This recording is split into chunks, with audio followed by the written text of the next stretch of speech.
Bismillahirrahmanirrahim. Assalamualaikum warahmatullahi wabarakatuh.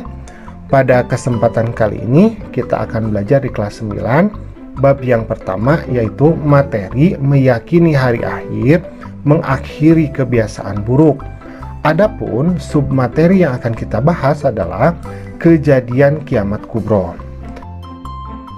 Nah, tetapi sebelumnya kita akan berbicara mengenai tahapan atau fase dari kehidupan manusia. Jadi, tahapan atau fase dari kehidupan manusia itu yang pertama adalah alam rahim, alam kandungan, ketika kita dikandung oleh ibu kita. Nah, a'udzubillahi minasyaitonirrajim. Dan ingatlah ketika Tuhanmu mengeluarkan keturunan anak-anak Adam dari sulbi mereka, dan Allah mengambil kesaksian terhadap jiwa mereka, seraya berfirman, bukankah aku ini Tuhanmu? Mereka menjawab, betul, engkau Tuhan kami.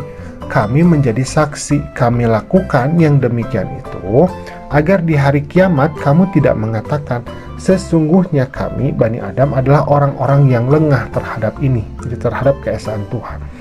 Jadi maksudnya, ketika kita di dalam kandungan, ketika ditiupkan ruh, nah maka Allah telah memberitahukan bahwa dirinya adalah Tuhan, dan kita pun telah mengiyakan.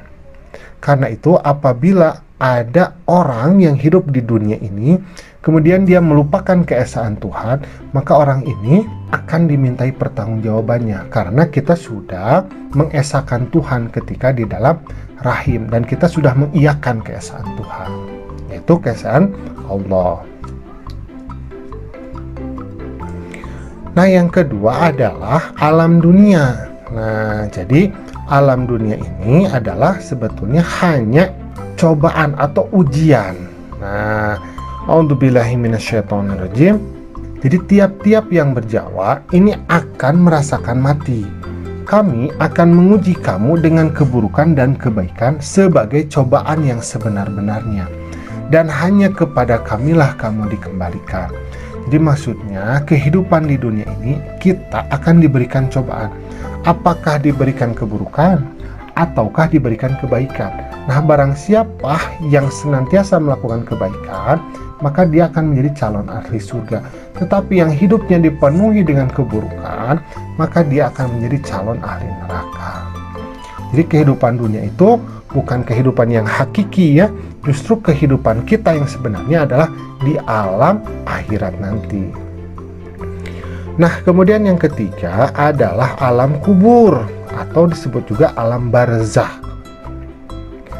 Nah, apabila kita melihat dalam Quran surah Al-Mu'minun ayat 99 sampai 100, a'udzubillahi minasyaitonirrajim, hingga apabila datang kematian kepada seseorang dari mereka, dia berkata, ya Robku atau ya Tuhanku, kembalikanlah aku ke dunia agar aku beramal soleh terhadap yang telah aku tinggalkan. Sekali-kali tidak, sesungguhnya itu adalah perkataan yang diucapkan saja. Dan di hadapan mereka ada barzakh sampai hari mereka dibangkitkan. Nah, jadi ketika kita telah meninggal, maka ruh kita itu akan masuk ke alam kubur. Nah, di alam kubur itu manusia-manusia yang sering melakukan keburukan, maka mereka akan meminta kepada Allah untuk dikembalikan lagi ke alam dunia. Nah, tetapi tidak akan mungkin bisa dilakukan hal tersebut, ya. Nah, kemudian yang terakhir adalah alam akhirat. Nah, jadi di alam akhirat ini, alam akhirat inilah yang sebetulnya adalah tujuan kita yang terakhir, yaitu masuk surga. Tetapi sebelum menuju kepada alam akhirat, maka akan terjadi dulu yang namanya kiamat. Nah, kiamat kubro atau kiamat besar. Nah, apa saja kejadian pada masa kiamat kubro ini?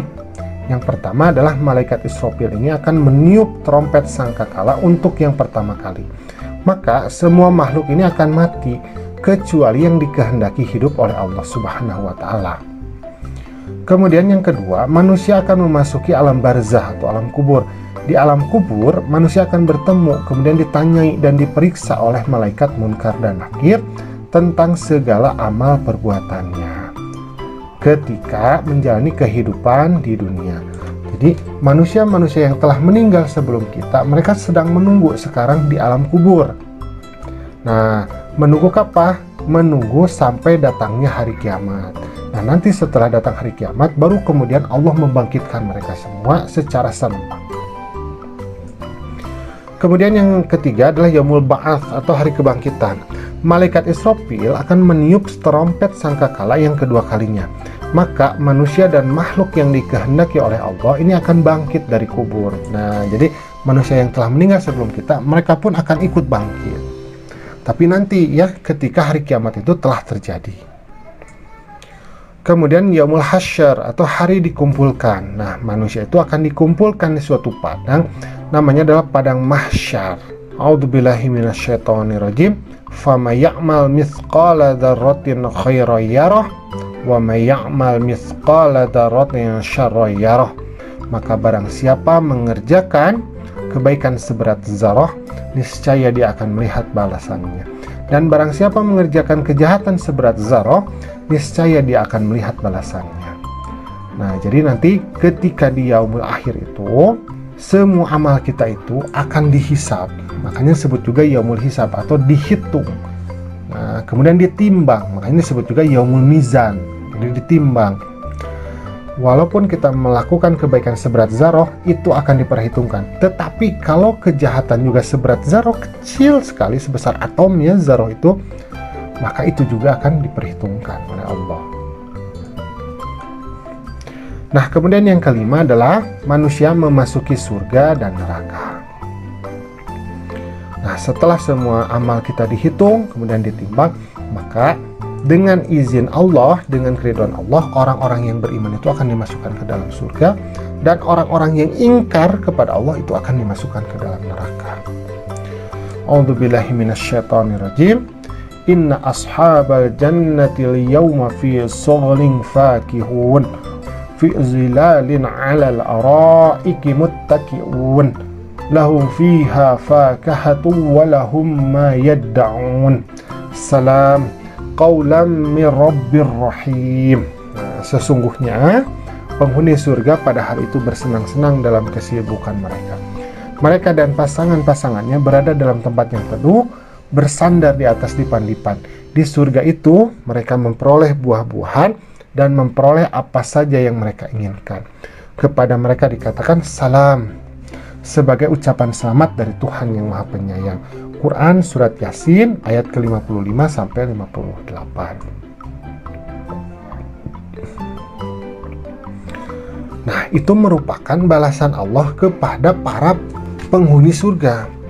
Tetapi orang-orang yang tidak beriman kepada Allah, mereka akan menempati neraka. Sedangkan neraka itu adalah seburuk-buruknya tempat. A'udzubillahi minasyaitonirrajim. Laisa lahum ta'amun illa min dhari'in la yusmin wa la yughni min ju'. Artinya, tidak ada makanan bagi mereka selain dari pohon yang berduri, yang tidak menggemukkan dan tidak menghilangkan lapar. Quran Surat Al-Ghasyiyah ayat ke-6 sampai ke ayat yang ke-7.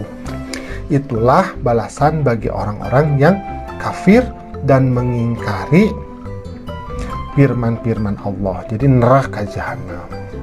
Maka kita harus mengisi kehidupan kita itu dengan selalu melakukan amal soleh dan menghindari amal-amal yang buruk.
Nah, alhamdulillah pembelajaran kita pada kesempatan kali ini sudah selesai.